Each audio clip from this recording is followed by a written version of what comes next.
मुंबईमध्ये आता बिहार भवन बनणार आहे आणि यासाठी बिहार सरकारने 314 कोटीही मंजूर केले आहे। हे तेच बिहार आहे जे प्रत्येक क्षेत्रामध्ये मागे आहे, ते मग शिक्षण असो, रोजगार असो किंवा उद्योगधंदा। आणि काही उद्योगधंदे असले तरी तिकडे त्यांना वीज आणि पाण्याचीही कसोटी असते। हे तेच बिहार आहे जिथे रस्ते नीट नाही, जिकडे शहरांचे नियोजन नीट नाही आणि गावागावामध्ये डॉक्टरही उपलब्ध नाही। आणि तेच बिहार आता महाराष्ट्रात बिहार भवन बनवणार आहे।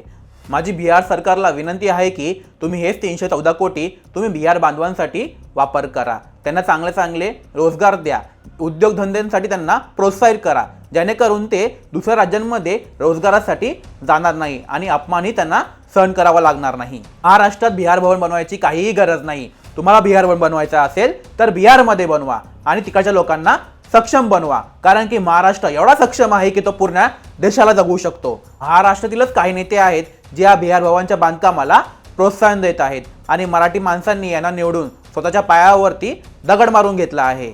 आणि जर या नेत्यांना बिहारच्या लोकांचा एवढा पुळका आला असेल तर त्यांनी त्यांना स्वतःच्या घरी बोलावं, पाहुणचार करावा, नारळ देऊन परत बिहारला पाठवून द्यावं, कारण की तुम्ही एवढ्या 314 कोटीचा एवढा मोठा इमारत बांधणार, तिकडं अतिक्रमण होणार आणि मराठी माणसांची मराठी अस्मिता इकडंच संपणार। आणि या नेत्यांना माझं एवढंच म्हणणं आहे की एवढ्या वेळ तुम्ही सत्तेमध्ये होता तेव्हा तुम्हाला बिहार भवन आठवलं नाही, पण जेव्हा तुमची सत्ता महानगरपालिकेमध्ये येते तेव्हा तुम्हाला बिहार भवन आठवतं।